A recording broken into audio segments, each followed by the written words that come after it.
Assalamualaikum warahmatullahi wabarakatuh. Kami dari kelompok 10 pertemuan 13 pada mata kuliah Filsafat Komunikasi akan mempresentasikan hasil diskusi kami yang berjudul Perspektif Komunikasi dalam Memandang Komunitas Punk di Indonesia. Adapun referensi buku yang kami pakai yaitu buku yang berjudul Embodiment, Relation, and Community karya Garnet C. Butchart. Sebelum presentasi dimulai, izinkan kami untuk memperkenalkan diri terlebih dahulu.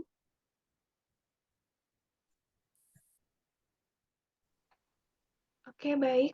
Perkenalkan, nama saya Tisa Medina Alfiani dari urutan nomor absen 5 dengan NIM 14106222014. Oke, selanjutnya. Perkenalkan, nama saya Tasa Khairunisa dari nomor urut 11 dengan NIM 14106222011. Oke, selanjutnya.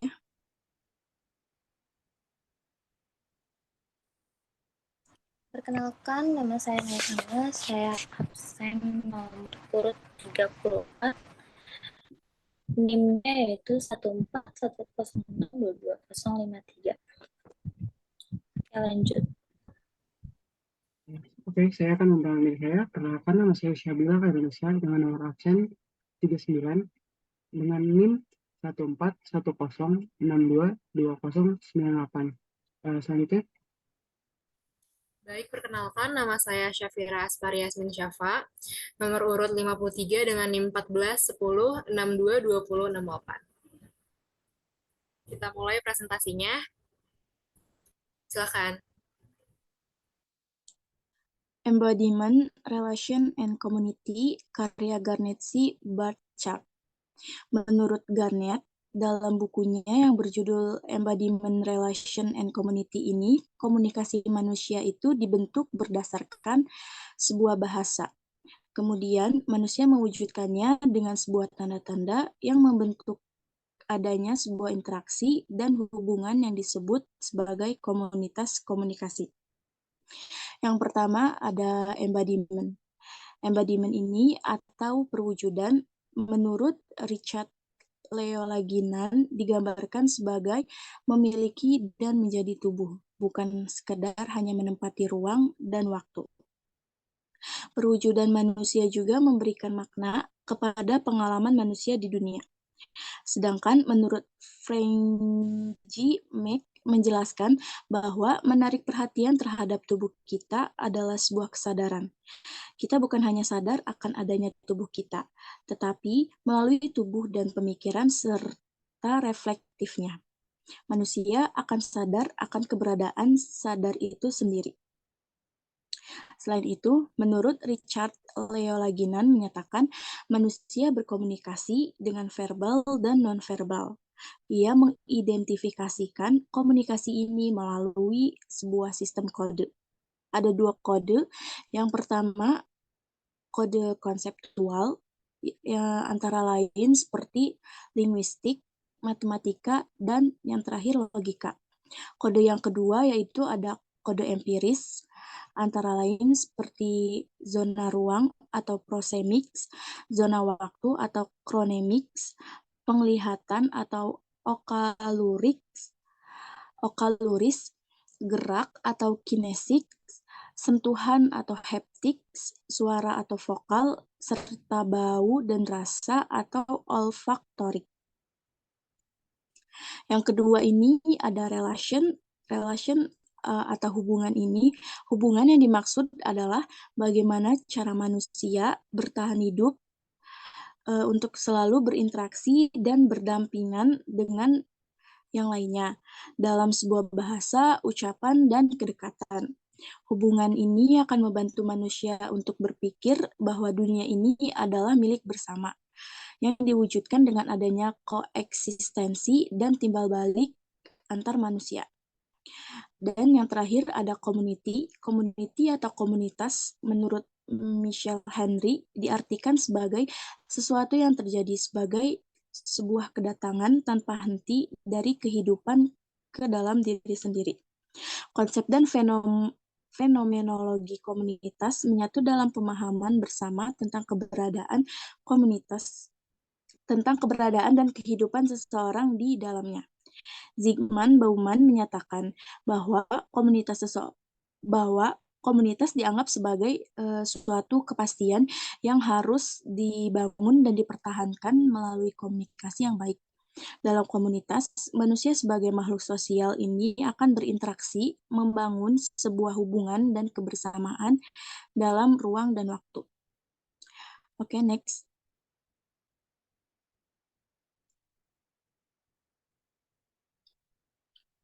Berikut saya akan membacakan chapter 1, yaitu The Wager of Communication as Revealed by Psychoanalysis.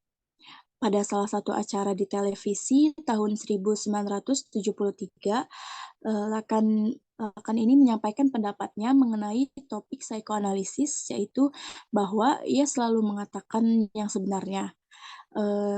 Selanjutnya, tidak ada cara untuk semuanya dikatakan. Lalu merupakan sebuah ketidakmungkinan jika semuanya dikatakan secara harfiah. Pernyataan yang disampaikan Lacan ini bisa diartikan bahwa tidak semuanya bisa dikatakan oleh seseorang, yaitu ada kejadian serta pengalaman yang tidak memiliki waktu dan bahasa yang mencukupi untuk melafalkannya dari mereka. Pada bab ini masuk ke dalam filsafat kontinental kontemporer tentang komunikasi manusia melalui tinjauan dasar perspektif Jacques Lacan tentang bahasa. Secara sederhananya, Lacan ini mengingatkan kita tentang bahasa merupakan tidak terbukti dengan sendirinya, tidak semua dapat dikatakan dalam wacana sadar. Oleh karena itu, meskipun komunikasi manusia mungkin tidak pernah sepenuhnya dijamin pasti atau stabil.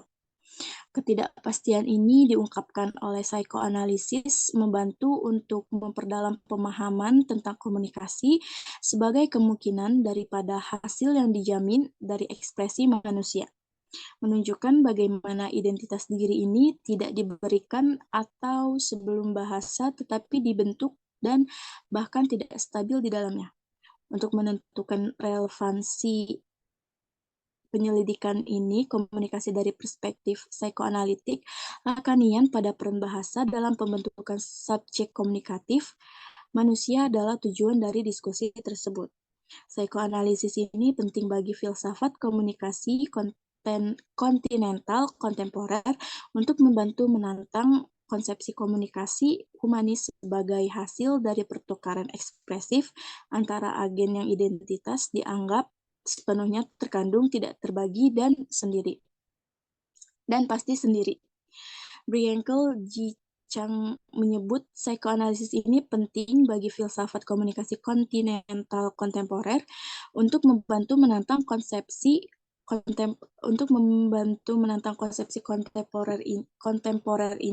kontemporer humanis sebagai hasil dari pertukaran ekspresif sebagai tesis metafisika subjektif dari teori komunikasi modern.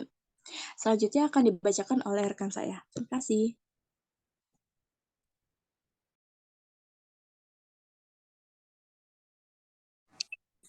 Oke, selanjutnya chapter 2. Demand of Language and Law of Communication. Dampak warisan psikoanalisis Lacanian pada konsepsi modern tentang diri menjelaskan, setidaknya secara filosofis, sebagian kegigihan dalam pemikiran komunikasi modern tentang anggapan bahwa komunikasi manusia tidak terjadi. Seperti yang dibahas dalam bab sebelumnya, psikoanalisis dalam pendekatan hermeneutiknya terhadap ucapan dan bahasa mengingatkan kita mengapa komunikasi manusia tidak pasti daripada stabil, ditandai dengan kesalahannya daripada kelancaran fungsinya. Ini menunjukkan bagaimana bahasa adalah sumber daya yang umum bagi semua kecuali milik siapapun, dan bagaimana beberapa kata yang kita gunakan dapat membawa sejarah pribadi dan emosional yang terakumulasi. Dari ini menunjukkan bagaimana subjek komunikasi tidak diberikan sebelumnya atau dibentuk sebelumnya, melainkan dibentuk oleh kurangnya identitas yang dapat dikerjakan melalui tetapi tidak pernah diatasi dalam komunikasi. Meskipun menempati perhatian beasiswa struktural linguistik dan psikoanalitik inspired sepanjang abad ke-20, bagaimanapun perhatian lebih lanjut dapat diberikan oleh filsafat komunikasi kontemporer ke masalah yang lebih umum yang diangkat oleh psikoanalisis, otoritas, dan kekuatan bahasa dalam komunikasi manusia. Oke, next-nya dibacakan oleh teman saya.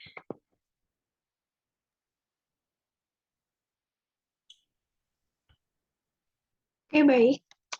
Chapter 3 of Communication and as Immunization. Arti dalam imunisasi di komunikasi itu bukan menghilangkan penyakit menular yang mengancam, tetapi dengan memasukkan dan menyesuaikannya, mengintegrasikan ancaman dalam perjuangan lawannya untuk berkomunikasi. Jadi maksud dalam imunisasi ini adalah komunikasi sebagai ancaman dapat dipahami secara luas sebagai konsekuensi dari keterbukaan manusia satu sama lain, serta pengabaian mereka terhadap bahasa dan ketidakmungkinan non-komunikasi. Hal ini juga dapat dipahami secara khusus sebagai penggambaran dan penodaan subjek, manifestasi mereka dalam bahasa. Oleh wacana yang membahasnya berbagai ide, serta kemungkinan menerima ide-ide itu secara tidak kritis, yang pada suatu waktu disebut propaganda. Paradigma imunisasi adalah sistem kekebalan komunitas, melindungi individu dan komunitas dari kondisi ontologis yang sama. Komunikasilah yang secara paradoks menyediakan fungsi imunisasi. Komunikasi melindungi individu dari kewajiban dengan menawarkan kemungkinan dan sarana untuk berkomunikasi baik dalam ucapan, tulisan, isyarat, atau bentuk dan saluran ekspresi lainnya. Masyarakat juga diimunisasi dari kewajiban untuk berkomunikasi melalui ketentuan komunikasi yang membatasi ucapan, tulisan, dan tindakan komunikasi lainnya yang mengganggu publik, melanggar orang lain, dan melanggar standar kesusilaan masyarakat. Oke, terima kasih. Selanjutnya dibacakan oleh rekan saya.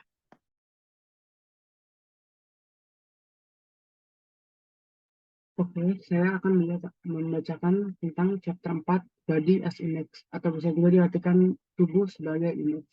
Yang dimaksud dengan body as image adalah tubuh manusia mempunyai kesadaran yang tidak hanya berarti citra tubuh, tetapi juga kesadaran dari diri sendiri didistribusikan ke beberapa tempat dalam keberadaan seseorang. Kita berbicara tentang tubuh sebagai indeks. Indeks adalah tempat keberadaan apa bisa juga disebut dengan plot. Secara indeks keberadaan yang sama dengan tetapi tidak setara dengan satu. Badan tidak termasuk terbebani tubuh dengan berat menambahkan wacana filosofis. Sebaliknya, itu memperluas apa yang kita ketahui tentang keberadaan manusia dengan berfokus pada keterpaparan relasional kita dan pengalaman komunikasi untuk bersentuh secara bermakna dalam terobosan ke realitas setiap kehidupan ini. Memikirkan korporitas sebagai tugas untuk mengakui pengungkapan wujud manusia yang berbeda, tidak setara, terintegrasi, disintegratif, tidak hanya berkembang tetapi juga mengundang penyelidikan kritis dari filsafat kontinental, kontemporer, perspektif komunikasi. Itu juga menerangi bagaimana kita disatukan oleh indera, perbedaan serta persamaan kita, dan bukan hanya karena sebab. Selanjutnya akan dilanjutkan oleh rekan saya.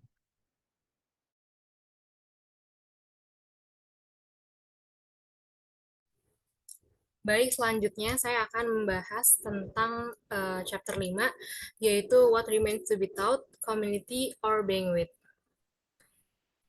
Jadi, di sini dituliskan bahwa manusia itu menyatu dalam sebuah keberadaan bersama dan berdampingan dengan manusia lain dalam sebuah bahasa, ucapan, maupun kedekatan. Nah, di sini bisa kita lihat bahwa manusia itu selalu hidup bersama dengan orang lain, entah itu dengan keluarga ataupun dengan teman-teman.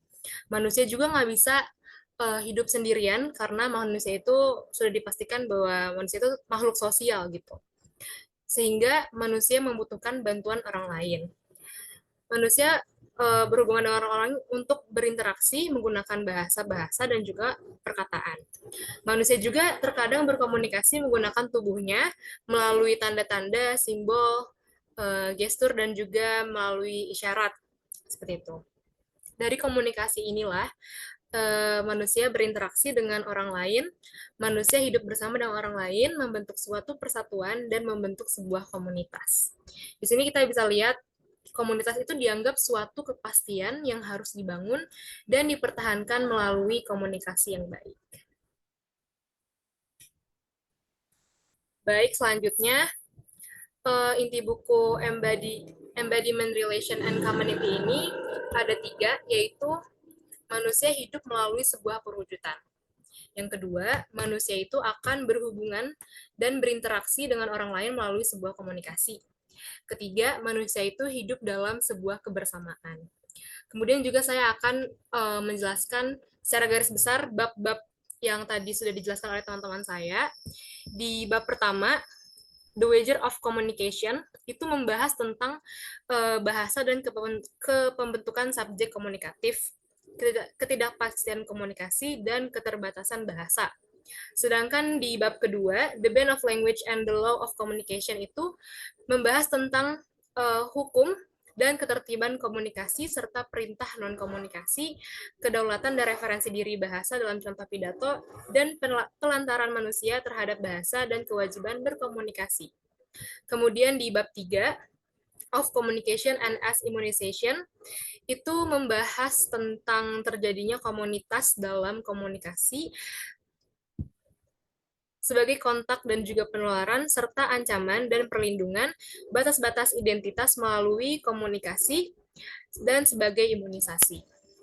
Kemudian di bab keempat, yaitu Body of Index, chapter tersebut membahas tentang tubuh sebagai indeks koeksistensi manusia dan juga media koeksistensi. Sedangkan untuk bab terakhir, yaitu What Remains to be Taught, Communication and Being With, membahas tentang kebersamaan sebagai tanda terobosan dunia yang hidup dalam komunikasi manusia. Berpikir tentang komunikasi, perwujudan, dan komunitas dalam hal pengalaman bahasa, pengabaian, imunisasi, dan disintegrasi. Ini menantang banyak asumsi umum dan masalah komunikasi manusia sambil merangsang pertanyaan baru untuk penyelidikan masa depan. Jadi inti buku dari Embodiment, Relation, and Community karya Garnet ini menyampaikan bahwa manusia itu akan selalu hidup berdampingan melalui sebuah perwujudan. Manusia akan sadar akan dirinya sendiri, dan hal tersebut adalah melalui proses interaksi manusia dengan orang lain. Manusia akan hidup dalam kebersamaan dan hubungan dengan manusia yang lain, sehingga terbentuklah suatu komunitas yang dibangun melalui interaksi yang baik. Oke, selanjutnya akan dibacakan oleh rekan saya. Boleh? Oke, terima kasih. Selanjutnya yaitu komunitas di Indonesia.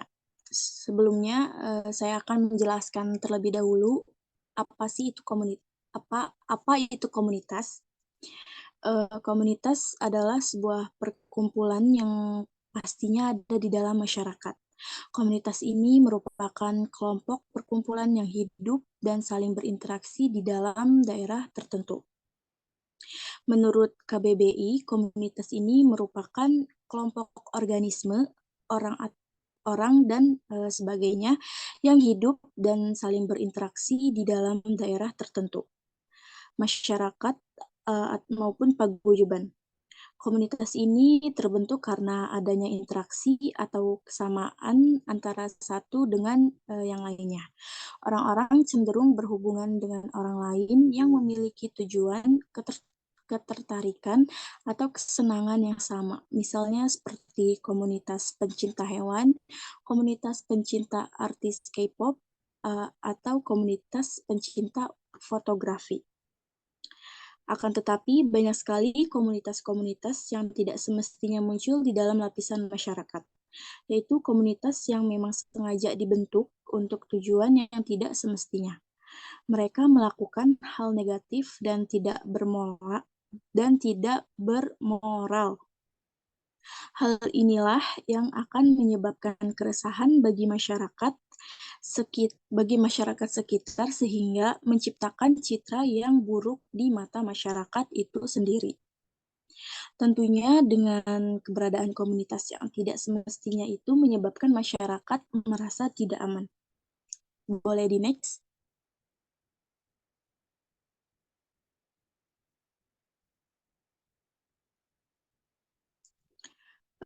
Salah satunya yaitu salah satu komunitas yang meresahkan bagi masyarakat adalah komunitas anak pang. Di mata masyarakat, anak pang ini dinilai sebagai orang-orang yang berperilaku negatif, tanpa aturan, anarkis, dan tidak bermoral, seperti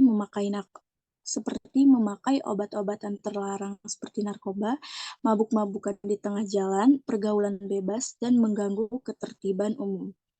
Dandanannya yang nyentrik dan tidak wajar seperti memakai pakaian yang lusuh dan sobek, bertindik, bertato di seluruh badan, serta rambut dengan model yang acak-acakan dan tidak biasa membuat masyarakat ini bergidik ngeri ketika melihat segerombolan anak pang.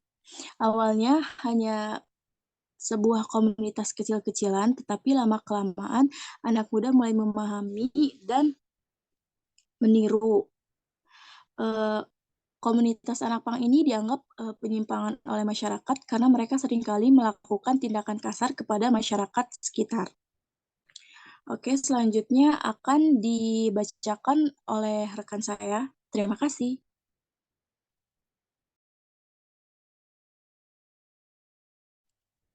Oke, baik, terima kasih. Selanjutnya yaitu konsep komunitas punk. Punk merupakan subkultur atau subbudaya yang pertama kali lahir di London, Inggris. Secara sosiologis, subkultur adalah sekelompok orang yang memiliki perilaku dan kepercayaan yang berbeda dengan kebudayaan induk mereka.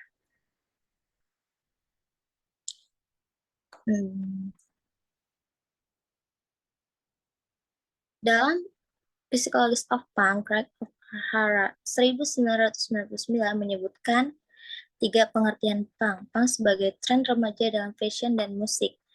Punk sebagai pemula yang punya keberanian memberontak, memperjuangkan kebebasan, dan melakukan perubahan.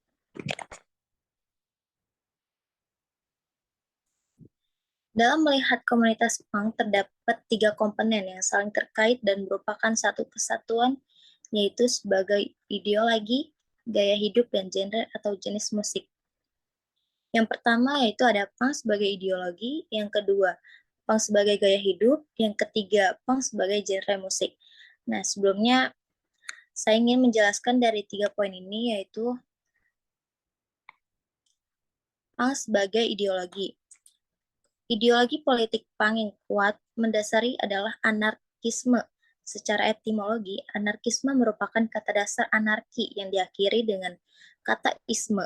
Kata anarki adalah tiruan kata asing seperti anarki. Dan anarki yaitu dari Belanda, Jerman, atau Perancis, yang juga berasal dari kata Yunani anarchos atau anarchia. Nah, yang kedua, punk sebagai gaya hidup. Punk lebih terkenal dari hal fashion yang dikenakan dan tingkah laku yang mereka perlihatkan, seperti potongan rambut, mohawk ala suku Indian, atau dipotong ala Peter cut, dan diwarnai dengan warna-warna yang terang, sepatu boot, rantai, dan spike body terchain. Terus yang ketiga, punk sebagai genre musik. Genre atau jenis musik adalah pengelompokan musik sesuai dengan kemiripannya satu sama lain. Sebuah genre dapat didefinisikan oleh teknik musik, gaya, konteks, dan tema musik. Punk merupakan salah satu dari genre musik rock, yaitu salah satu aliran musik yang berirama keras. Secara keseluruhan, aliran-aliran dalam rock ini meliputi klasik, rock, progressive rock, alternative rock, hard rock, punk rock, heavy metal, speed metal, thrash metal, grindcore, death metal, black metal, gothic, dan dark. Oke, next akan dibacakan oleh rekan saya.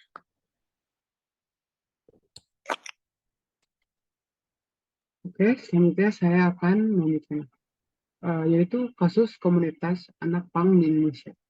Terjadinya pengamanan sejumlah anak pang oleh Satpol PP Kabupaten Gresik karena mereka terciduk hendak berpesta minuman keras miras berjenis ciu. Anak-anak pang tersebut berasal dari Gapura Naga, Giri, Gresik. Selanjutnya,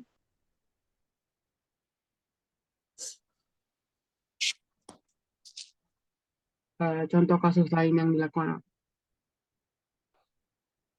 Oke. Contoh kasus lain yang dilakukan anak pang yaitu polisi telah mengamankan 2 orang pang yang menyebabkan seorang santri tewas. Hal ini disebabkan karena korban terjatuh dari truk yang menumpanginya. Setelah tiba-tiba 2 anak pang itu naik ke truk, anak pang tersebut merampas tas korban dan terjadi saling rebutan hingga korban terjatuh di jalan dan meninggal dunia dengan posisi tenggelam di aspal. Izinkan saya menjelaskan lebih detail. Anggap saja ini truk yang sedang berjalan. Santri ini sedang berdiri di dalam truk. Tiba-tiba 2 orang pang masuk ke dalam truk dan ingin berusaha untuk merampok anak santri tersebut. Awalnya aksi tarik-menarik itu terjadi yang mengakibatkan anak santri itu terjatuh dan meninggal karena terkena aspal. Yang awalnya mereka anak pang ini hanya berusaha untuk merampok saja, tidak berusaha untuk membunuh, tetapi karena kejadian tersebut anak santri itu terjatuh dan akhirnya meninggal dunia. Silakan selanjutnya.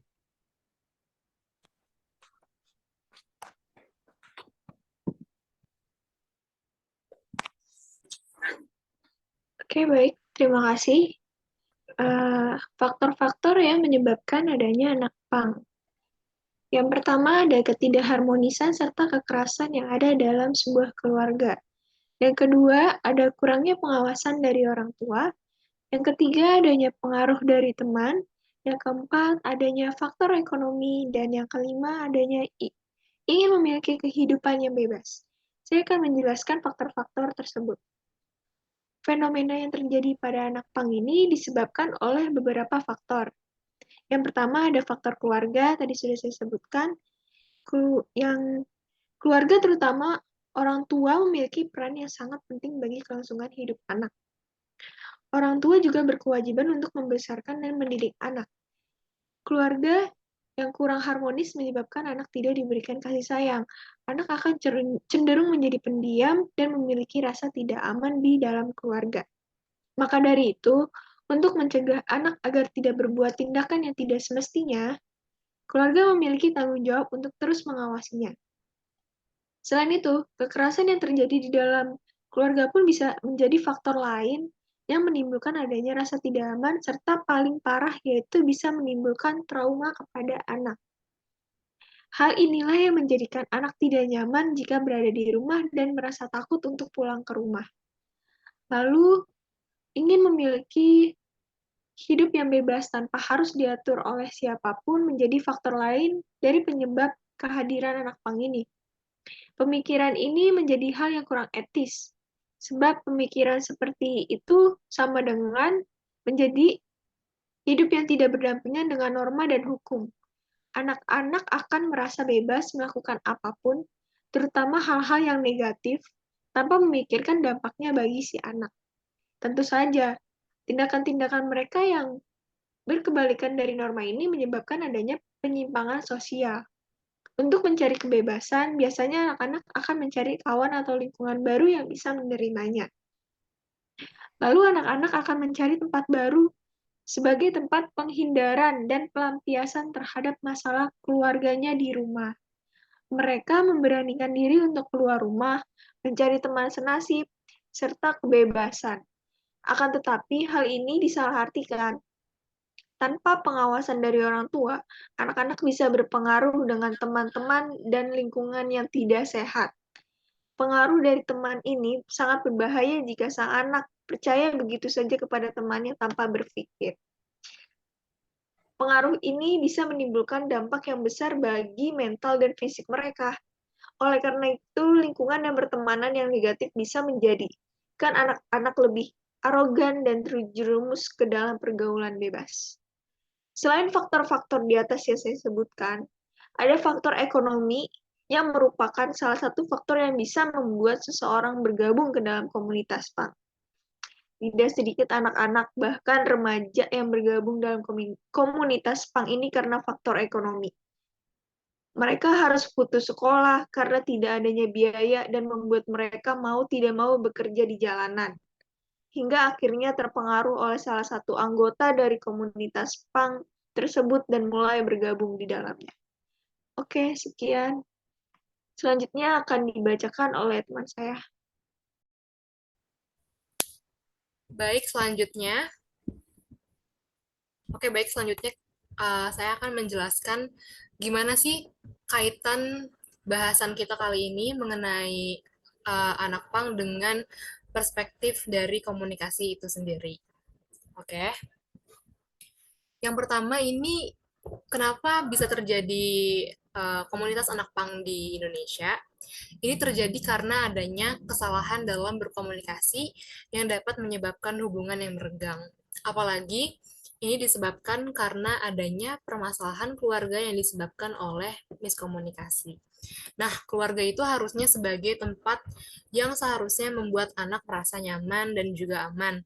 Tapi dalam keluarga tuh pasti ada aja persoalan yang besar gitu, yang kadang kita nggak bisa mengatasinya gitu. Hal ini bisa disebabkan karena adanya perceraian dari orang tua, atau mungkin ketidakdewasaan orang tua dalam mendidik anak, dan juga disebabkan oleh faktor-faktor ekonomi dan juga keuangan di keluarga.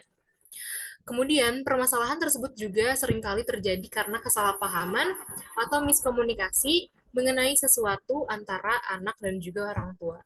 Biasanya orang tua tuh nggak mau mendengarkan kata anak ataupun sebaliknya. Atau orang tua seringkali berbicara penuh emosi dengan kata-kata yang kasar. Orang tua juga terkadang cenderung gengsi untuk mengatakan sesuatu. Hal ini bisa memicu kesalahpahaman yang berdampak permasalahan tersebut tidak bisa diselesaikan dengan baik dan bisa berujung silent treatment atau diam-diaman antara anak dan juga uh, orang tua. Itu termasuk dalam uh, proses komunikasi yang tidak sempurna ya. Nah, permasalahan-permasalahan keluarga yang besar itu akan menjadi lebih besar lagi karena proses komunikasi yang nggak sempurna tersebut. Padahal menurut buku yang kita bahas kali ini, yaitu buku Embodiment, Relation, and Community, komunikasi itu adalah sebuah praktik yang mentransfer pesan dan makna untuk berbagi informasi sehingga kedua belah pihak itu bisa saling mengerti satu sama lain. Jadi komunikasi itu adalah gimana sih proses antara satu orang ke orang lain saling mempengaruhi dan juga memberikan makna tersendiri ya dari proses komunikasi itu. Nah, kesalahan dalam berkomunikasi dan berinteraksi dalam keluarga memungkinkan anak itu menghindar dari orang tua ataupun sebaliknya. Inilah yang menyebabkan hubungan antara orang tua dan anak menjadi meregang. Kemudian juga, sebab itulah komunikasi menjadi faktor yang paling penting ketika kita berhadapan dengan orang lain, apalagi dengan orang tua. Oleh karena itulah, kesalahan dalam berkomunikasi memberikan dampak yang sangat besar bagi setiap orang. Nah, kemudian anak ini akan mencari kebebasan di dalam lingkungan masyarakat. Mereka ingin memiliki hidup yang bebas tanpa harus diatur oleh siapapun, menjadi faktor yang menyebabkan kehadiran anak pang ini. Pemikiran ini menjadi hal yang kurang etis, sebab pemikiran ini sama dengan hidup yang tidak berdampingan dengan norma dan hukum. Anak-anak akan merasa bebas melakukan hal apapun, terutama hal-hal yang negatif tanpa memikirkan dampaknya bagi si anak.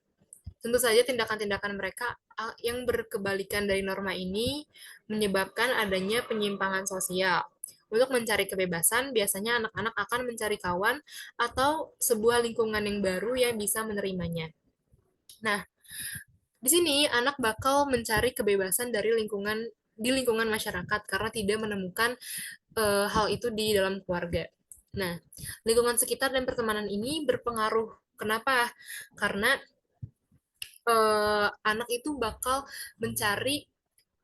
cenderung akan mencari kebebasan dalam lingkungannya kan. Jadi anak-anak itu biasanya nggak memfilter di mana sih dia berada gitu ya. Nah, sebenarnya itu kita nggak bisa melarang seseorang untuk berteman atau berkumpul pada komunitas tertentu. Mereka mempunyai keinginan untuk mencari kawan sesuai dengan kesenangannya sendiri gitu. Jadi kita nggak bisa memaksa memaksa anak untuk memilih pertemanannya sama siapa. Akan tetapi yang kita bersama khawatirkan di sini adalah apabila seorang anak terjerumus kepada pertemanan atau komunitas tertentu yang menyebabkan si anak ini terpengaruh kepada perbuatan yang negatif gitu ya. Nah, menurut Zygmunt Bauman, komunitas dianggap sebagai suatu kepastian yang harus dibangun dan dipertahankan melalui komunikasi yang baik. Dari pengertian ini, kita bisa melihat bahwa anak pang itu membangun sebuah interaksi. Di sini kita bisa lihat, anak pang menjadi komunitas pang melalui proses interaksi dengan lingkungan negatif. Nah, dari pengertian ini kita bisa melihat bahwa anak pang membangun sebuah perkumpulan yang diakibatkan karena saling berinteraksi dan berkomunikasi. Kemudian bersifat berkelanjutan dengan membentuk sebuah komunitas yang memiliki tujuan negatif. Nah, peran bahasa dan interaksi sangatlah berpengaruh dalam pembentukan komunitas ini, karena mereka akan saling berbicara, kemudian membahas tentang sesuatu yang mereka gemari, dan saling memberikan makna antara satu dengan yang lain. Kemudian, komunitas ini juga bersifat semiotik fenomenologis. Semiotik adalah sesuatu yang berhubungan dengan sistem tanda dan juga lambang. Dalam artian, anak pang ini menunjukkan keberadaannya lewat tanda-tanda. Hal yang sangat amat menonjol di sini bisa kita lihat melalui dandanan anak pang ya, melalui cara mereka berpakaian. Nah, cara berpakaian mereka ini dinilai sangat amat tidak lazim ya, sangat amat aneh. Kenapa? Karena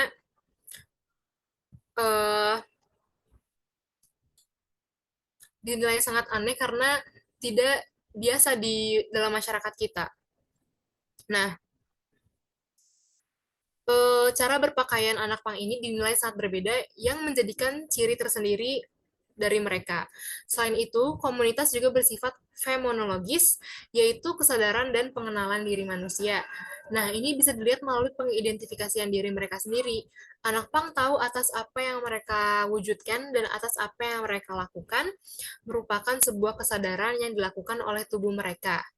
Komunitas hidup di dalam kebersamaan dengan orang-orang yang memiliki kesukaan yang sama dan membentuk komunikasi di dalamnya. Akan tetapi, keberadaan komunitas seringkali membahayakan stabilitas. Nah, membahayakan stabilitas ini contohnya apa? Ya, komunitas-komunitas yang negatif, kayak anak pang. Nah, mereka ini mengganggu stabilitas kebersamaan di masyarakat karena mengganggu ketertiban umum dan juga meresahkan masyarakat. Nah, karena komunitas itu bukan berarti bersatu dalam artian yang positif ya, bisa juga negatif. Nah, komunitas itu bisa juga mengartikan dalam mengarah kepada kehancuran. Nah, berbagai macam kasus mengenai anak pang ini meresahkan dan mengkhawatirkan semua elemen masyarakat.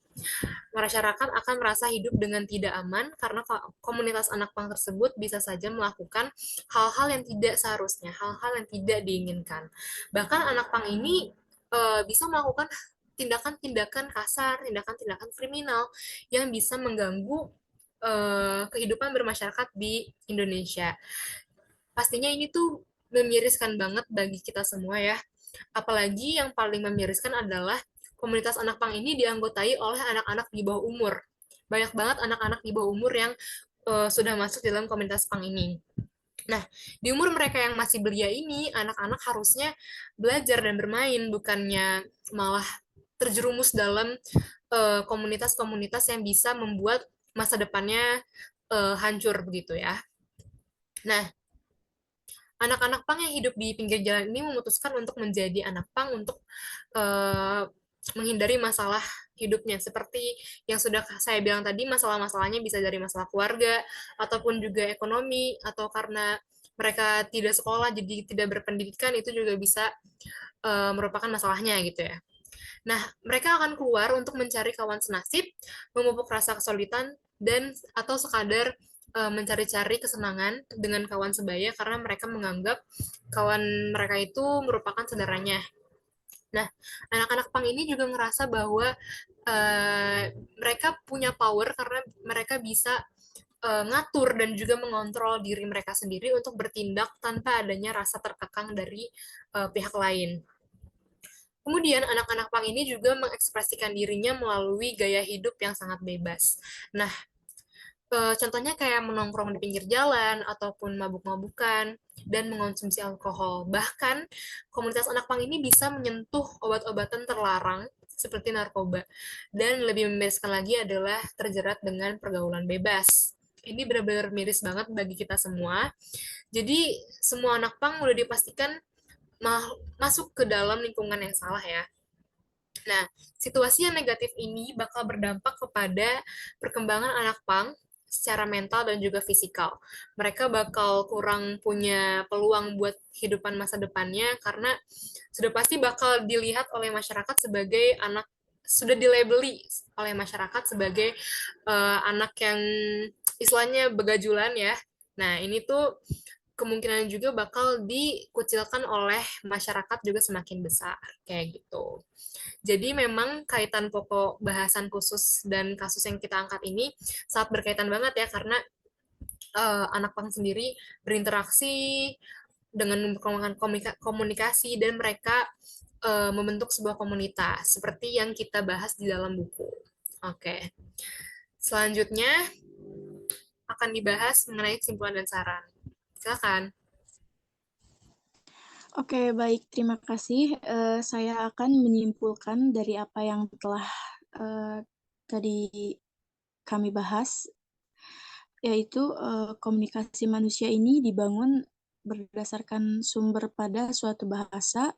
Setelah itu manusia mewujudkannya dengan suatu isyarat yang membentuk terdapatnya suatu interaksi serta ikatan yang disebut sebagai komunitas komunikasi.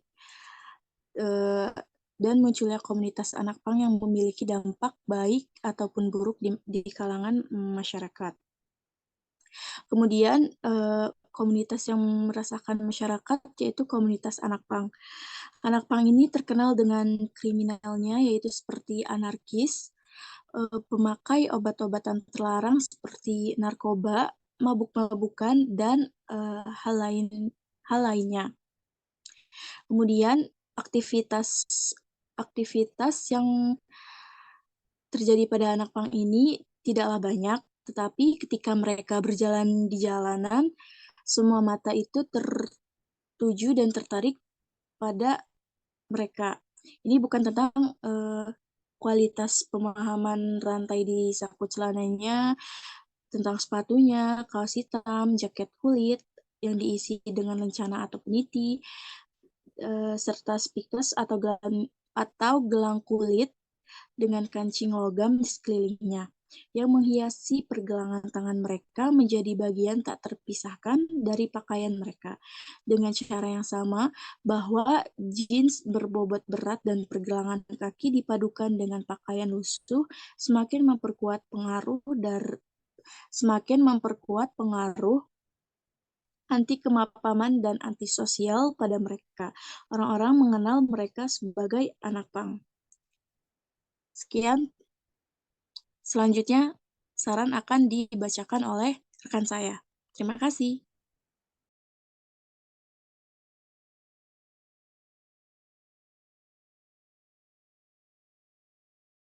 Mohon maaf, Naya, mic-nya belum di-unmute. Oke, baik. Maaf sebelumnya.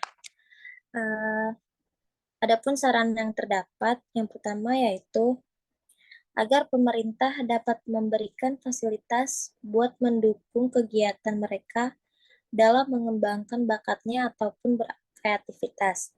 Yang kedua, agar seluruh orang tua dapat bisa menghasilkan suasana harmonis di rumah supaya anak merasa lebih aman dan nyaman dikala berada di rumah dibanding berkeliaran di jalan. Adapun saran tambahan yaitu supaya anak pang lebih dipandang positif, yaitu memfokuskan kegiatannya pada perihal yang lebih positif sehingga warga tidak lagi menyangka mereka cuma selaku sampah warga yang tidak terdapat manfaatnya sama sekali. Terus selanjutnya memperdekatkan ikatan dengan siapapun pula bisa berikan nilai positif terhadap kelompok pang. Terlebih jika bisa mendekatkan diri kepada pencipta supaya lebih merasakan khasiat dan ketentraman hati.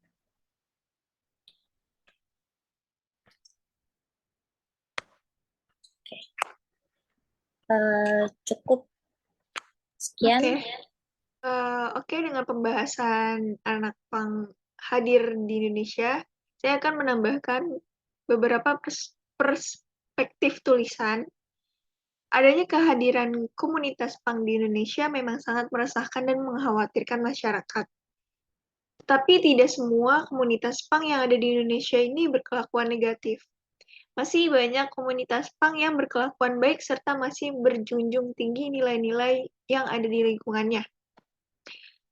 Banyak masyarakat yang memandang mereka sebelah mata karena pandangan buruk tentang mereka di mata masyarakat.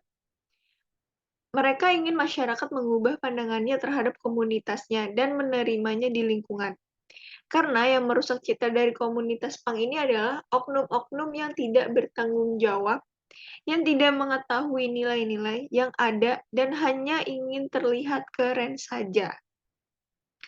Pandangan penulis terhadap komunitas ini adalah tidak semua anggota dari komunitas pang ini berkelakuan buruk. Menurut dengan apa yang saya lihat di media sosial, masih banyak para anggota yang menjunjung nilai-nilai agama, sosial, serta nilai yang ada pada lingkungannya. Masih banyak juga yang sering melakukan kebaikan jika salah satu dari mereka melihat orang yang sedang kesusahan. Jadi, kita tidak perlu takut ataupun merendahkan komunitas ini, karena tidak semua anggota yang ada di komunitas anak pang ini berkelakuan buruk. Kita hanya perlu mengubah pandangan terhadap komunitas ini, bahwasannya masih banyak orang-orang baik walaupun liar terlihat sangat urakan ataupun semacamnya. Oke, sekian dari presentasi kami hari ini. Sekiranya ada kurangnya kami mohon maaf. Wassalamualaikum warahmatullahi wabarakatuh. Waalaikumsalam warahmatullahi wabarakatuh. Terima kasih semuanya. Semoga presentasi kali ini memberikan manfaat bagi kita semua. Terima kasih.